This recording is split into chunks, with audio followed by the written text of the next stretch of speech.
발표를 시작하기 전에 먼저 전체적인 그림을 먼저 그려볼게요. 지금 전체적으로 어떤 프로세스를 타고 가는지를 아셔야지 좀 더 이해되실 것 같아서 그림을 그려보겠습니다. 우선 처음에 들어올 거는 문장이고요. 처음에 예를 들면 나는 밥을 먹었다. 이런 문장이 들어올 수 있고요. 그 다음에 우리가 해야 될 것은 여기서 피처를 뽑아야 돼요. 피처하고 레이블을 뽑아야 되죠. 그러기 위해서 우선은 두 음절 단위로 피처를 뽑는다고 가정하면 이렇게 나는 그다음에 붙여야 되니까요. 나는 는 밥이 돼 있죠. 두 번째. 그리고 세 번째 밥을 먹었 얻다 다점 이렇게 이런 식으로 나눠질 수 있겠네요. 각각을 피처라고 할 수 있고 만약에 는밥이라는 이런 는밥이라는 피처의 경우에 보시면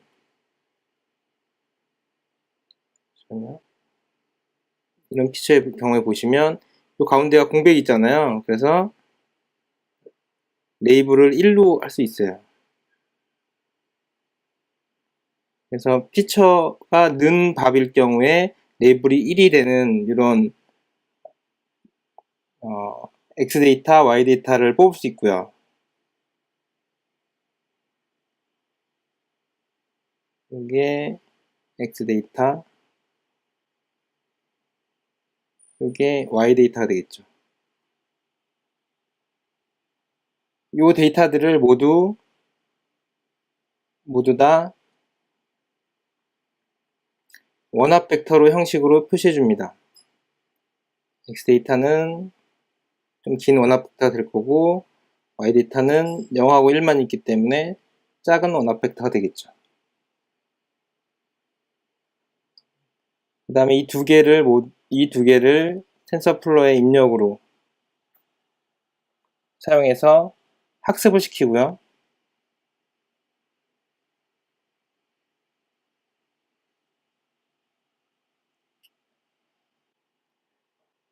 예, 저희가 가진 모든 데이터가 한 문장이라고 나는 밥을 먹었다라는 이 한 문장밖에 없다고 치면요. 지금 러닝을 할 때 우선 는 밥은 넣는데 이 모든 데이터들을 이렇게 어떻게 되죠?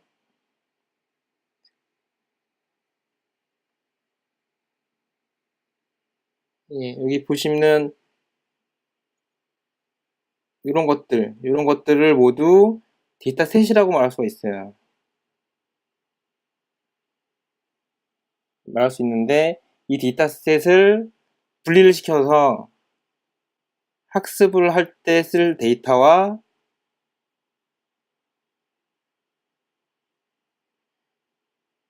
밸리데이션 할 때 쓸 데이터와 테스트 할 때 쓸 데이터로 나눠서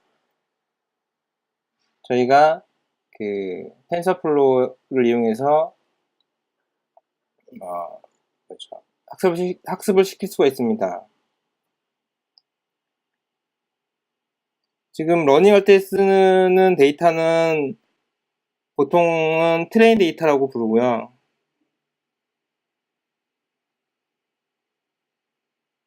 러닝할 때 쓰는 데이터.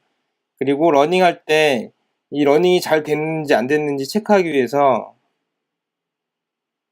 중간중간 밸리데이션을 해주는 걸 사용하는 데이터를 밸리데이션 데이터라고 합니다. 그리고 최종적으로 어큐러시나 코스트를 확인하기 위해서 사용할 때 쓰는 데이터를 테스트 데이터라고 하죠. 이 정도가 전체적인 순서일 것 같고요. 여기서는 나는 밥을 먹었다라는 한 문장에 대해서만 했지만 실제로는 저희가 가진 데이터는 굉장히 많은 문장이잖아요. 그래서 저렇게 트레인 밸리드 테스트에 입력되는 그 X, Y들은 많은 문장에서 뽑힌 전혀 다른 음절들로 이루어진 그런 데이터가 될 수 있습니다. 예, 그럼 이제 주피터 노트북으로 발표를 시작하겠습니다. 자, 오늘 주제는 뭐냐면 피드포워드 뉴럴넷으로 한글 띄어쓰기를 구현해 보는 것입니다.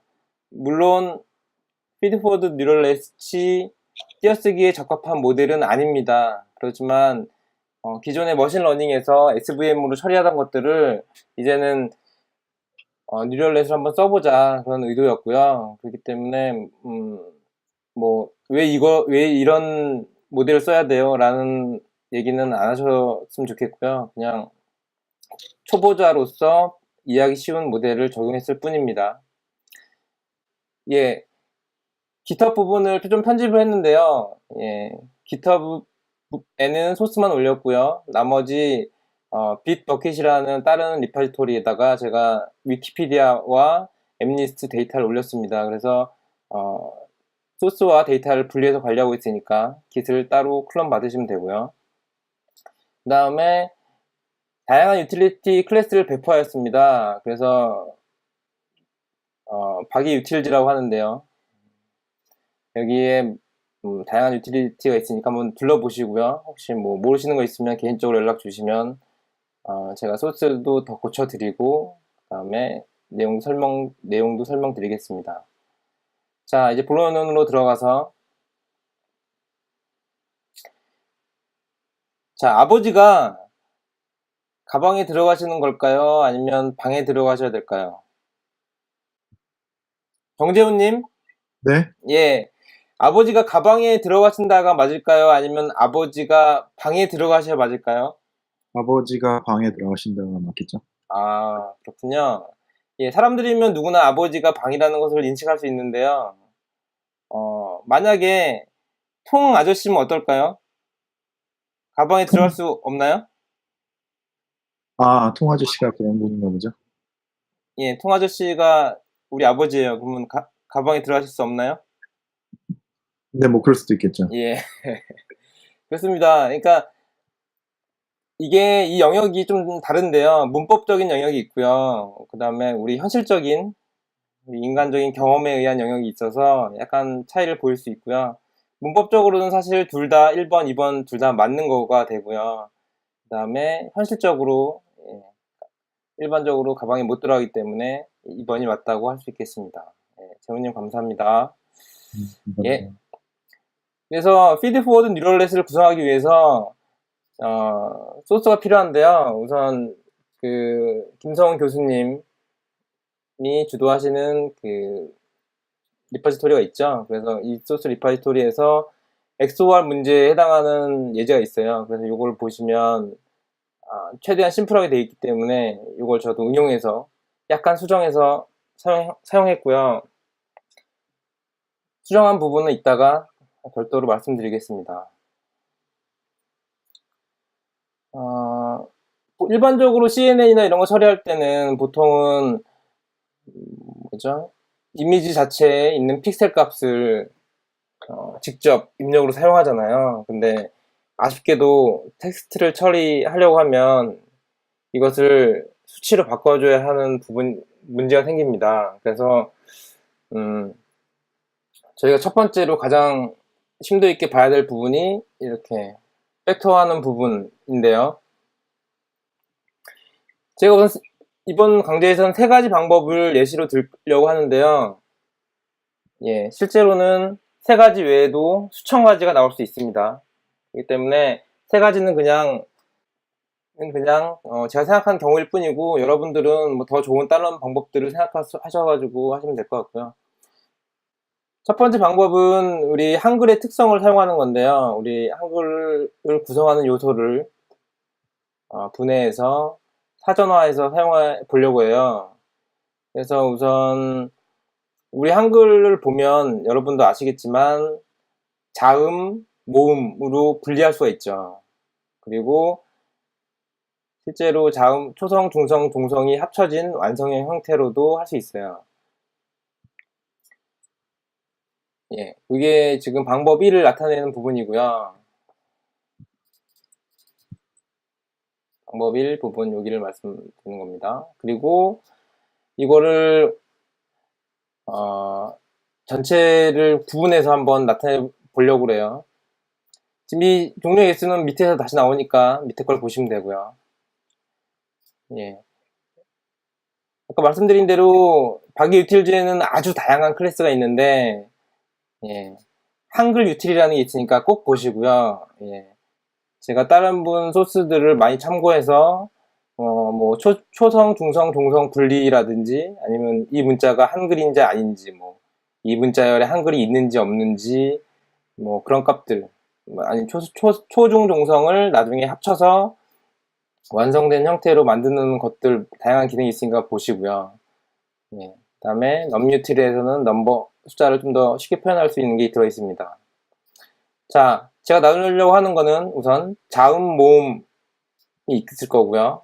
그 다음에 완성형이 있을 겁니다. 이것도 프린트로 된 걸로 보는 게 더 빠르겠네요. 자음을 보시면 여러분이 아시는 기역, 니은 이런 부분 외에도 기역, 시옷, 니은, 지읒 이런 것도 있습니다. 다 언제 쓰시는지 알겠죠? 그리고 모음도 이렇게 모든 모음이 이렇게 나열할 수 있습니다. 마지막으로 완성형은요. 가부터 시까지예요. 근데 이 부분은 그 유니코드 배열로서 표시하면 이게 첫 번째고 마지막 되고요. 모두 다 연속적으로 기록돼 있어요. 그렇기 때문에 이 범위만 알면 이 개수가 바로 나올 수 있는 그런 장점이 있고요. 그래서 이 부분들 이런 종류들을 다 합쳤을 때 우선 한글만 보면 11,000개 정도 종류가 나올 수 있습니다. 그리고 한글만 우리가 할 수는 없잖아요. 그래서 한글 말고 좀 더 넣어서 키보드 특수 문자 부분이나 영어 부분을 더 넣어서 표시하면 이거를 다 캐릭터 리스트라는 배열에 넣었는데요. 제가 넣어 봤는데 그 개수가 한 100개 정도 더 추가돼요. 예. 영어나 숫자 같은 것이 포함됐을 때 100개 정도 추가된다는 그런 뜻이고요. 보시면 아시겠지만 요거 기억을 우선은 순서상 가장 첫 번째 했기 때문에 0번일 뿐이고요. 이 번호 자체는 의미 없어요. 그리고 이거를 원합 벡터로 표시하면 이렇게 된다는 뜻입니다. 예. 그리고 이렇게 표시할 방법이 있을 거고요. 쭉 나열한 건데 11,000개 정도 나왔고요. 여기 장단점을 볼게요. 그러면 미리 벡터 변환이나 이런 것들을 먼저 선언해 이렇게 우리 마음대로 넣을 수 있는 거죠. 마음대로. 그러니까 뭐라고 되죠? 한글만 처리할지 영어만 처리할지 한자만 처리할지에 따라서 각자 영역을 쭉 나열해가지고 0번부터 쭉 나열해가지고 벡터를 만들면 원합 벡터를 만들 수 있고요. 그리고 여기 같은 경우에는 지금 영어까지만 처리했는데도 11,000개잖아요. 지금 보시면 11,000개 정도 나오는데 문제는 뭐냐면 실제로 문서에는 한글, 영어, 숫자, 특수 문자만 있는 게 아니에요. 그래서 한자도 어마어마하게 많고요. 제가 위키피디아 데이터를 봤더니 유럽이 아니죠. 아랍어도 있고 다양한 언어들이 있었어요. 그래서 이걸로는 부족할 것 같고요. 11,000개인데도요. 예. 방법 두 번째 거는 뭐냐면 이걸 좀 줄여볼 수 없을까라고 생각해 봤어요. 그래서 한글이 초성, 중성, 종성으로 분리할 수 있는데 왜 꼭 저걸 완성형으로 표시해야 되지? 라는 생각을 해봤어요. 그래서 우선은 봐야 될 게 초중 종성이 몇 개인가를 알아야 되고요. 그 외에 표시할 것들은 뭔가도 알아야 돼요. 그래서 이렇게 리스트를 만들어 봤고요. 이 초중 종성을 합치면 조합을 하면 모든 문자를 표시할 수 있잖아요. 그래서 이렇게 만들어 봤고 이렇게 만들었을 때는 어떻게 되냐면 예, 길이가 한 162 정도 나와요. 그리고 지금 기억 같은 경우에 초성으로만 인식돼서 여기만 1, 2된 162개짜리 벡터가 만들 수 있고요. 그 다음에 A 같은 경우는 영어 영역이니까 영어 영역이 1 있는 또 162 벡터가 나올 수 있고, 마찬가지로 1도 이렇게 있고요. 근데 요 각 같은 경우를 보시면 좀 특이한데요. 각은 가에 해당하는 부분, 아에 해당하는 부분, 다시 종성인 기억에 해당하는 부분이 합쳐져서 이렇게 원합 벡터가 아니지만 원합 벡터의 조합으로 표시할 수가 있어요. 자, 아까에 비해서는 훨씬 양이 줄었죠.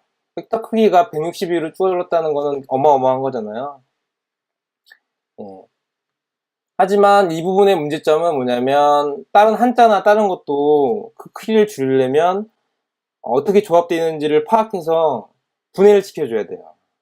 그래서 그 문제점들이 있고, 모든 문자를 표시하려면 모든 나라 언어 학자를 모아서 만들어야 되는 그런 문제가 있겠죠. 제가 지금 설명해 드린 것 중에서 좀 알았으면 좋은 거. 인코딩을 조심해야 된다는 것도. 예.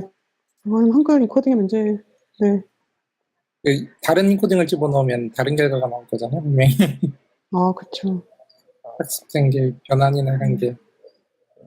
한글 인코딩 종류는 몇 가지가 있나요? UTF-8로 통일하면 안 될까요? 그 유니코드 같은 경우에 이게 인코딩이라고 하면 UCS2냐 UCS4냐 뭐 이런 식으로 표현하는 거에 따라서 이제 그 안에 다시 UTF-8로 할 거냐 뭐 이런 것들이 좀 다 달라져서 크게 생각하면 그냥 일반적으로는 이제 EUC-KR 좀 옛날에 쓰던 뭐 KS식 뭐였죠? 그걸로도 뭐 이제 확장 완성형이냐 뭐 이런 것부터 거의 같은 방법이니까 그쪽으로 시작하는 것부터 단순히 UTF-8로도 표현할 수 있고, 인코딩은 그 다음에 2바이트로 나타내는 와이드 캐릭터로 나타내는 방법도 쓸 수 있을 거고요. 예, 고맙습니다. 인코딩 관련된 문제에 대해서 말씀해 주셨고요. 아마 조금 더 붙이자면 파이썬 2랑 파이썬 3의 인코딩에 대한 부분도 추가되어야 될 것 같고요. 파이썬에서 유니코드라고 하는 말하고 파이썬에서 인코드 UTF-8이라고 하는 부분하고 이런 부분들을 좀 이해하시는 게 필요할 것 같습니다. 생각보다는 머리가 아프죠, 실제로. 그리고 가능한 파이썬 3를 쓰시는 거를 강추드리고요. 예. 이 부분은 이렇게 넘어가고요. 자, 이제 마지막 세 번째 방법이 있는데, 세 번째 방법은 뭐냐면요. 우리는 그래도 데이터를 다루는 사람이잖아요. 근데 굳이 예전 방식대로 이렇게 규칙을 만들어서 해야 될까요? 데이터에서 뽑을 수 없을까요? 그게 방법 3입니다. 그래서 코퍼스 자체에서부터 문자들을 뽑아서 처리하는 방법이고요. 이 발표는 앞으로 이 방법으로 모두 다 진행하도록 하겠습니다. 그래서 우선 말뭉치에서 이제 저걸 뽑아야 되잖아요. 뽑아야 되고 또 말뭉치를 학습시켜야 되는데, 이제 처리 단계를 넘어가 볼게요. 예, 학습용 말뭉치 이 부분은요, 다른 리파지토리에서 따로 받으셔야 되고요. 받으셔서 보시면 이렇게 되어 있습니다. 제가 그래서 파일이 커서 압축을 했고요. 텍스트 같은 경우는 압축하면 보통 10분의 1로 줄어요. 그렇기 때문에 압축을 하는 경우가 많으니까 참고하시고요. 이거는 센텐시스라는 거는 확장자에 해당하는 건데 제가 임의로 정한 거예요. 그래서 제가 필요할 때마다 이렇게 정해서 사용하도록 하겠습니다. 그래서 보시면 압축 파일 자체가 204메가 정도 되겠네요. 위키피디아 총 문서 50만 정도고요. 실제 문장, 저장된 형태는 문장이거든요. 문장인데 총 문장이 760만 문장 정도 됩니다. 그리고 예, 이건 라인을 실제로 찍어본 거고요. 그 다음에 내용을 한번 살짝 볼게요. 이렇게 gcat이라는 명령을 사용하시면 되고요. OX에서는 다른 명령을 사용하시면 됩니다. 그래서 헤드로 이렇게 보시면 되는데, 이렇게 10문장만 찍어봤더니 이렇게 나오네요. 위키피디아 문장들이고요. 간단하게 오류가 나오긴 하는데 이거는 무시하셔도 좋습니다. 예, 이 캐릭터즈라고 하는 거는 그 코퍼스에서 뽑은 음절들 목록을 나타내는 거고요. 예, 이걸 뽑는 이유는 각 음절들을 나중에 팩터화하기 위해서 그런 겁니다. 즉, 어떻게 보면 사전 역할을 한다고 보시면 되고요. 이게 그리고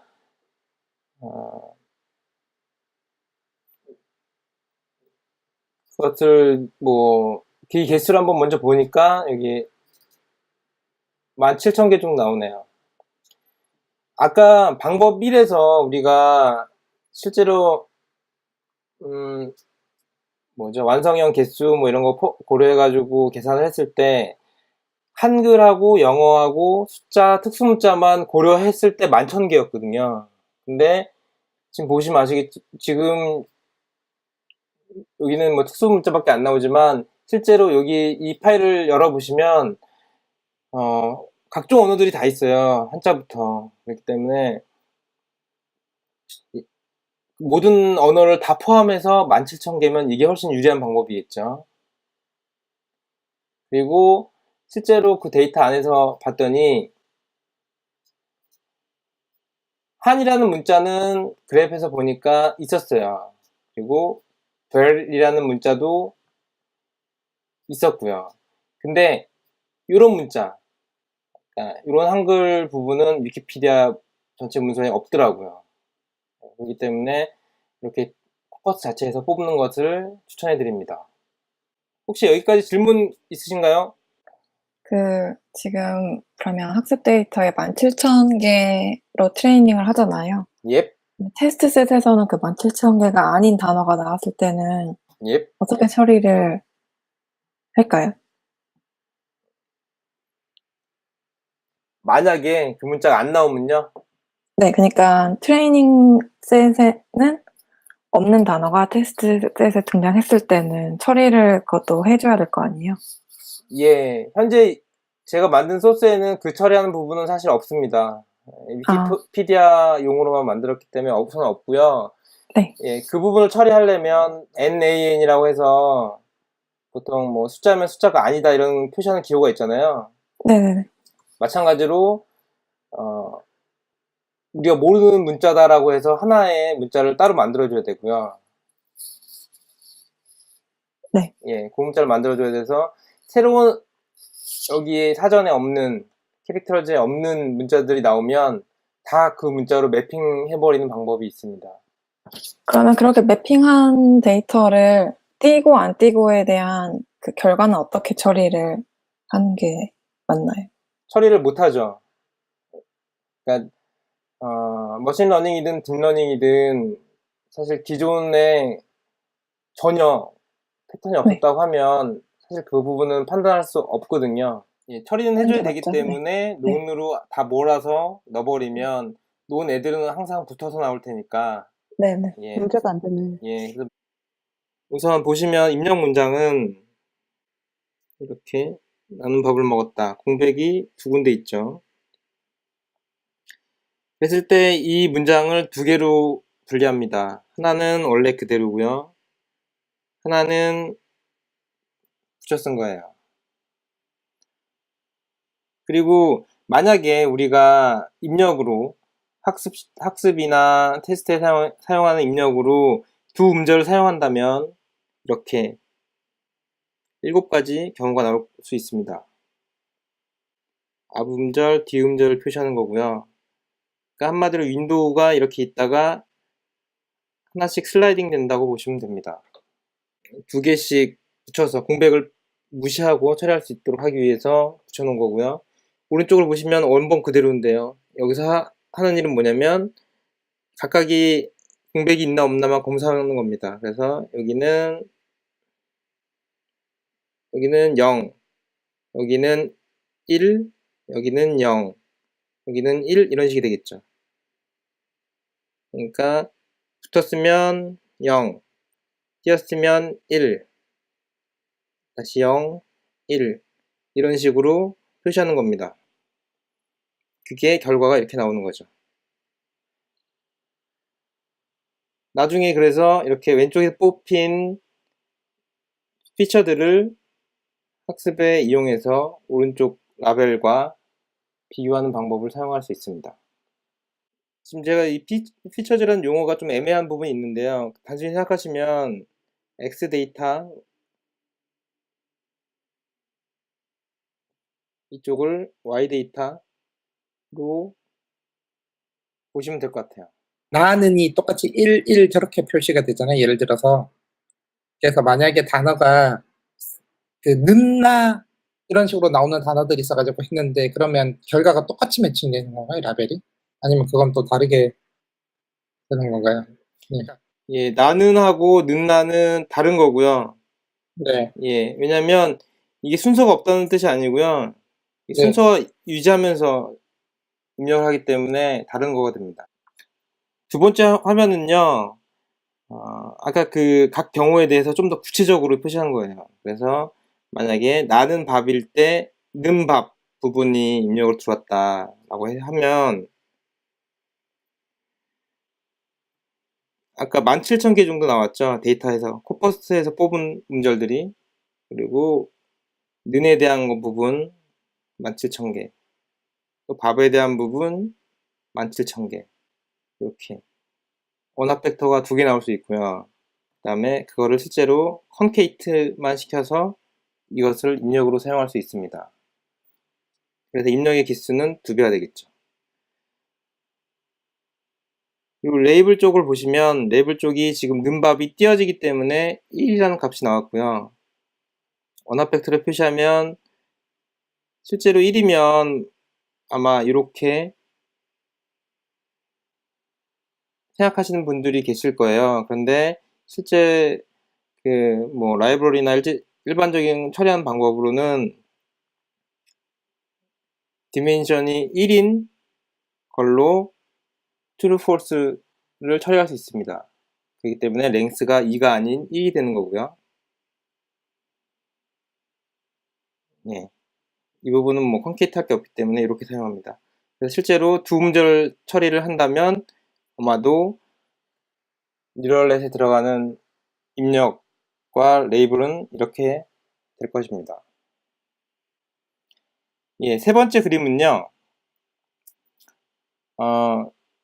사실 처음에는 두 음절로 하려고 하다가 제가 조금이라도 성능을 높이고자 하는 마음이 생겨서 그것을 4음절로 바꿔왔어요. 그래서 이전 화면하고 똑같은 거고요. 다만 원합 벡터 4개를 모두 붙여서 사용했다. 이 부분만 다릅니다. 그래서 우리 입력의 실제 제가 보여드린 소스에서 입력의 크기는 약 7만 정도가 되고요. 예, 레이블은 1입니다. 좀 잠깐 보여드렸던 그런 데이터들을 처리하는 과정을 소스를 보여드리려고 하는데요. 일반적으로 전처리라고 부르고요. 학습 전이기 때문에. 그리고 여기 보시면 다양한 유틸리티를 사용합니다. 간단히 설명드리면 넘파이나 이런 건 아실 거고요.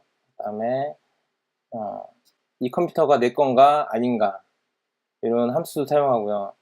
이 함수 같은 경우에는 왜 그러냐면 제 맥북인가 아니면 원격에 있는 서버인가 이런 거 판단해서 데이터 사이즈를 다르게 해서 실제로 개발할 때 사용하거든요. 그러니까 제 맥북이다 싶으면 데이터 입력을 100개만 하고요. 실제 외부에 있는 서버다, GPU 달린 서버다 하면 뭐 10,000개나 아니면 풀로 돌리기도 하고 이렇게 합니다. 그리고 데이터 파일들 뭐 읽어가지고 리스트로 만들거나 아니면 뭐 몇 개의 데이터 있는지 확인하는 뭐 그런 클래스들이고, 이거는 이번에 만들었던 클래스인데 데이터셋 트레이닝, 테스트, 밸리데이션 할 수 있는 데이터셋 부분이고요. 다른 뭐 지집 같은 거 처리하는 클래스, 한글 처리하는 클래스, 이거는 그 코퍼스 아까 말뭉치 만들 때 실제로 원본은 몽고DB에 있거든요. 그래서 거기에서 받아올 때 사용하는 클래스, 이거는 숫자 조작하는 거, 그다음에 원합 벡터 처리하는 클래스도 만들었어요. 이거는 리스트를 입력받아가지고 원합 벡터로 변환해주고 다시 원본 문자로 변환해주고 이런 기능들을 하고요. 요것들은 미리 정의된 변수들인데 그냥 아까 그 sentences 파일 경로 또 그 파일이 있는 디렉토리 경로 이 정도를 의미합니다. 가장 처음에 해야 될 일은 일반적으로 크롤링을 하면 보통 어디다 저장을 해야 되는데요. 제가 추천드리는 거는 우선 NoSQL 위에 저장하시는 걸 추천해 드리고요. 특히 HTML 원본이라면 HTML이나 XML이나 이런 원본이라면 몽고DB, HBase, 카산드라 이런 NoSQL에 저장하시는 걸 추천드리고, 만약에 데이터가 좀 작다라고 싶으시면 MySQL에 넣으셔도 됩니다. 그리고 약간 가공된 데이터는 MySQL 같은 RDB 쪽에 넣으셔도 되겠죠. 그래서 저 같은 경우에 원본에 있는 보시면 몽고DB 경로에서 특정 DB에 있는 컬렉션에서 센텐스 파일을 만들었습니다. 참고로 말씀드리면 위키피디아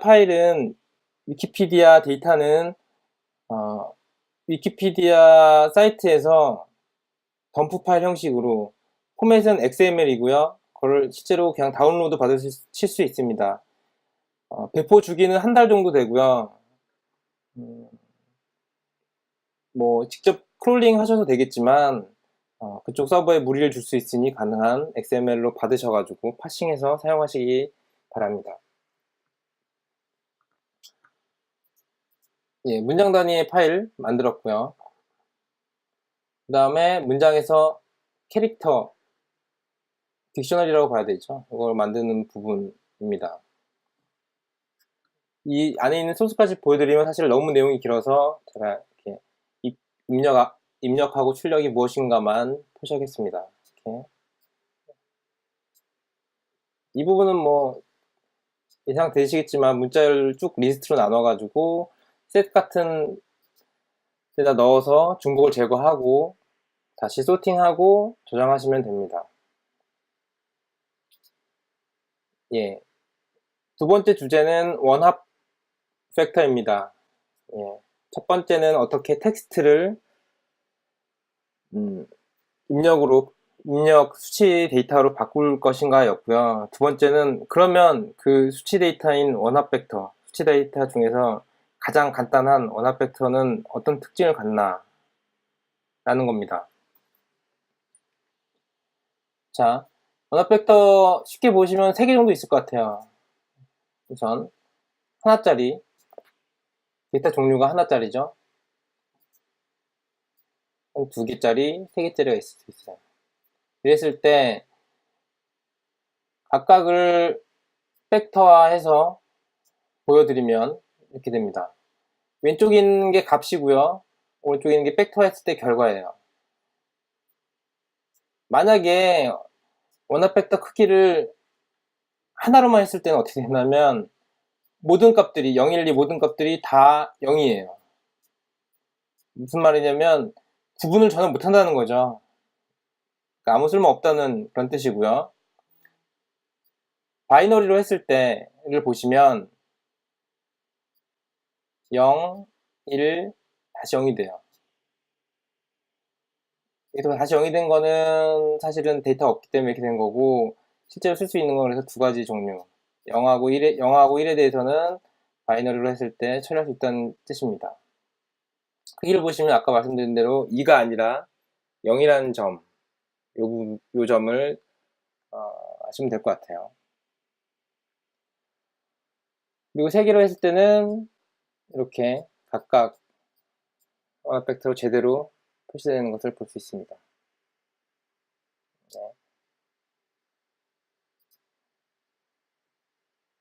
실제로 음절을 그러면 원합 벡터로 표시하면 어떻게 되느냐 이 부분인데요. 예, 아까 그 캐릭터 파일이라고 되어 있는 거 미리 뽑아둔 파일을 리스트 형태로 읽어서 원합 벡터로 바꿔봤습니다. 또 우리 레이블에 해당되는 거 붙여쓰기는 0, 띄어쓰기는 1일 때 그래서 또 원합 벡터로 만들어 봤습니다. 아까 보셨던 바이너리 부분이 되겠죠. 바이너리 벡터가 되겠죠. 결과를 보시면 네.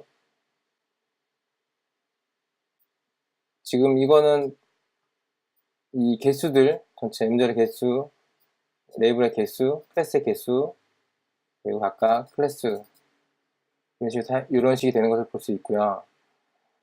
실제로 값을 변환해 봐야겠죠. 저 클래스를 이용해서 그랬을 때 결과를 보고 결과로 설명드릴게요. A도 원합 벡터로 표시할 수 있고요. 여기 어딘가에 1이 있는 거예요. 근데 이게 너무 길어서 17,000 얼마기 때문에 너무 길어서 안 보이는 것 뿐이고 그리고 그 값은 제가 만든 소팅에 의해서는 64번째다 라는 거였고요. 그냥 파이썬에 있는 소트 함수를 그대로 사용했어요. 그랬을 경우에 영어가 앞으로 오더라고요. 영어나 특수기호가 앞으로 왔다는 거고요. 한글 부분들 이렇게 나올 수 있습니다. 그럴 때 기억 다음에 사실 니은이 바로 나오는 게 아니고요. 이 사이에 이런 문자들이 순서대로 나오더라고요. 보시면 될 것 같고 다 뒤에는 각이었다 보시면 됩니다. 이 숫자들은 전혀 의미가 없습니다. 그냥 단지 고유한 아이디일 뿐입니다. 예, 이전까지 봤던 거는 음절 데이터를 뽑았죠. 그거를 딕셔너리라고 보면 되고 그것은 왜 필요하냐면 각 음절들을 그러니까 각 텍스트들을 벡터화하기 위해서 필요한 거였죠. 그럼 이제 실제로 그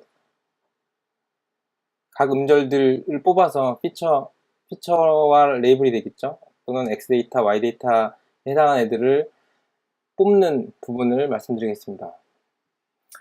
사실 이 뽑은 파일들도 공유를 하고 싶었는데요. 이 파일들이 너무 컸어요. 그래서 사실 공유를 못하고 실제 제가 올려드린 코드를 가지고 돌리시면 다시 생성하실 수 있으니까 예, 큰 파일 같은 경우에는 지금 26기가 넘고요. 그래서 사실 공유하기가 어렵습니다.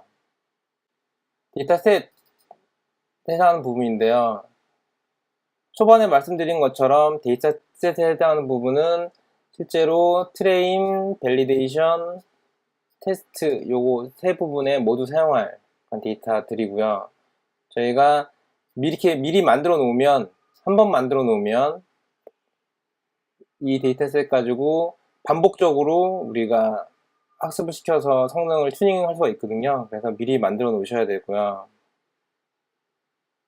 이름의 구조를 보면 지금 이게 원본이 어디서 뽑혔다 라는 뜻이고 여기가 실제 만들어진 문장 수 그리고 제가 두 음절을 사용했잖아요. 근데 왼쪽 음절 몇 개인지 오른쪽 음절 몇 개인지 그리고 이거는 그 데이터셋 자체의 종류를 의미합니다. 그래서 이렇게 3개씩 묶음이 되는 거고요. 이 비율은 어떻게 되냐면 기본적으로 이 규칙은 뭐 자유롭게 하셔도 돼요. 이 비율에 대한 이 크기에 대한 규칙은 자유롭게 하셔도 되는데 제가 사용한 방법은 트레인 부분이 우선 80%고요. 전체 데이터에서 나머지 테스트와 밸리데이션은 10%씩입니다. 근데 여기 보시면 트레인이 3기가예요. 근데 테스트가 지금 거의 2기가 나왔잖아요. 이게 10%고 이게 80%인데 크기가 비슷해요. 왜 그런 거냐면 트레인 데이터는 워낙 많기 때문에 80%잖아요. 그렇기 때문에 나중에 처리할 때 원합 벡터로 먼저 저장을 해서 넣어두면 데이터가 너무 커서 파일도 너무 크고요.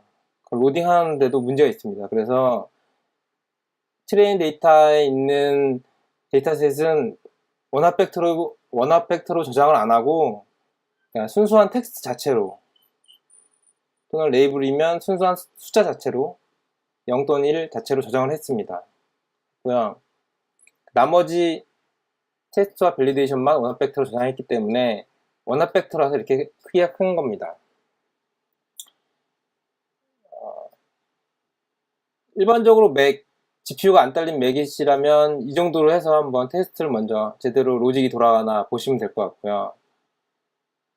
그리고 10,000건이나 1,000,000건, 100만 문장이죠. 이걸로 가지고 실제로 튜닝을 하시면 될 것 같고, 만약 시간이 되신다면 이렇게 760만 전체를 사용하시면 돼요.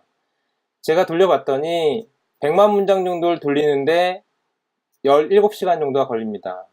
이 기준은 GPU가 설치된 머신에서 돌렸고요. GPU가 지금 사용한 거는 1080ti입니다. 그리고 메모리 16기가짜리 PC에서 돌렸습니다. 그리고 그렇게 귀찮게 계산해보면 요 전체를 다 돌리려면요, 위키피디아 문서로는 50만이죠. 그러면 다 돌리려면 한 5일에서 10일 정도 걸리실 거예요. 그렇기 때문에 결국에는 머신러닝, 딥러닝을 한다는 것이 시간이나 장비의 싸움이 될 확률이 높습니다. 그리고 50만 문서라는 게 사실 많은 것도 아니에요. 실제로 해보신 분은 알겠지만 많은 것도 아니기 때문에 그렇습니다. 제가 보여드릴 때 나중에 결과 보여드릴 거는 요걸로 했습니다. 17시간짜리로 했고요. 5일짜리는 아직 저도 엄두가 안 나서 나중에 해보도록 하겠습니다. 예, 미니 배치는 1000으로 했는데요. 그거는 나중에 소스 보실 때 다 설명드리겠습니다. 예, 이렇게 데이터셋 입력이 되죠. 지금 이게 X데이터, Y데이터에 해당하는 부분이고 실제로 학습시켜서 생성된 모델 파일에 해당되는 부분이죠. 예, 피드포워드 뉴럴넷을 사용했는데 기본적으로 첫 번째 레이어는 프로젝션 레이어가 되기 때문에 기본적으로 최소한 레이어를 2개를 가져가야 되고요. 그리고 레이어를 원래 2개를 가져가서 실험을 하다가 주위에 어떤 분이 그러시더라고요. 야, 4개로 해보면 더 좋을 거야 라고 해서 해봤더니 약간 더 좋아졌고요. 그리고 학습하는데 걸리는 시간은 크게 늘지 않았어요. 거의 비슷한 것 같아요. 뭐 잘해야 10% 늘었는지 모르겠는데, 그렇기 때문에 레이어 수는 약간은 더 늘리셔도 이렇게 부담 없이 하실 수 있을 것 같아요. 각각 모델들, 텐서플로우로 해서 모델을 세이브하면 어떻게 되냐 하는 거고요. 세이브할 때 이름을 이렇게 해서 모델까지 주시면 이 3개 파일들은 점으로 시작해서 여기 3개 파일이 붙어서 생성됩니다.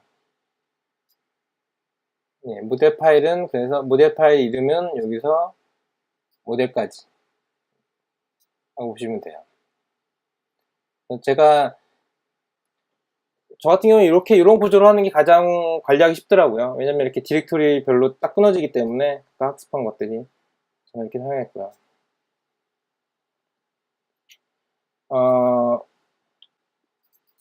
뭐 이미 다 잘 아시겠지만 이게 100만 문장, 그 다음에 10,000문장, 100문장이에요. 근데 모델의 크기는 80메가, 또 80메가, 또 80메가, 80메가. 그러니까 입력한 데이터 개수에 따라서 모델 자체가 크기가 커지는 건 아니기 때문에요. 네, 모델 자체는 가능한 많은 데이터로 학습하신 걸 사용하시는 게 좋습니다. 첫 번째 팁인데요. 저도 지금 맥북을 사용하고 있는데 지금 어차피 그래픽 카드가 AMD예요. 쿠다를 쓰지도 못해요. 그래서 맥북에서는 아니면 윈도우인데 저사양 GPU예요. 내장 그래픽 카드. 근데 그 회사나 어디에 GPU 있는 PC가 있어요. 이런 경우에 어떻게 개발해야 할까요? 예, 저 같은 경우에는 이 부분을 파이참으로 해결했고요. 파이참이 원래 주 아이디어였기 때문에 이걸로 해결했습니다. 그래서 원격으로 서버에 있는 다른 PC에 있는 파이썬 인터프리터를 실행할 수가 있고요. 그 다음에 보시면 디플로이먼트라는 게 있는데 이거는 제 로컬에 있는 파일들을 직접 올려서 사용할 수 있습니다. 이거는 좀 이따가 실제로 파이참 설정을 제가 보여드리겠습니다.